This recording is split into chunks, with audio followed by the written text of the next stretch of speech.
விமான பராமரிப்பு நிறுவனத்தின் முன்னாள் முதுநிலை மேலாளர் ஒருவரின் நிலையான ஒப்பந்தம் முடிவடைந்ததை காரணம் காட்டி வேலையிலிருந்து அவரை அநியாயமாக பணி நீக்கம் செய்த நிறுவனம் அவருக்கு 11 லட்சம் ரிங்கிட்டை இழப்பீடாக வழங்க வேண்டும் என தொழில்துறை நீதிமன்றம் தீர்ப்பளித்திருக்கிறது. 2000ஆம் ஆண்டு ஜனவரி 1ஆம் தேதி தொடங்கி 2020ஆம் ஆண்டு டிசம்பர் 31ஆம் தேதி வரையில் 20 ஆண்டு காலம் வேலைக்கான வருடாந்திர ஒப்பந்தம் வழங்கப்பட்ட போதிலும் ஃபவைட் டாவூட் ஏரோட் நிறுவனத்தால் பணி நீக்கம் செய்யப்பட்டார்.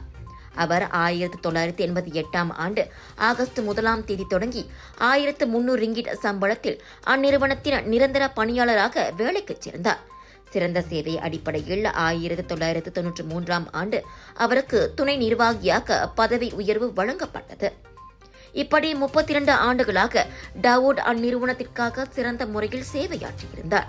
எனினும் 2020ஆம் ஆண்டு டிசம்பர் 21ஆம் தேதி ஒப்பந்தம் காலாவதியானதை காரணம் காட்டி ஏரோட் நிறுவனம் அவரை பணி நீக்கம் செய்தது.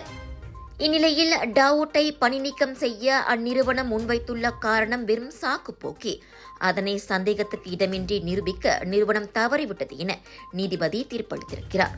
அவருக்கு ஊதிய இழப்பீடாக 4,87,368 ரிங்கிட்டும் பொது இழப்பீடாக 6,49,824 ரிங்கிட்டையும் ஏரோட் நிறுவனம் வழங்க வேண்டும் என நீதிபதி தீர்ப்பளித்தார்.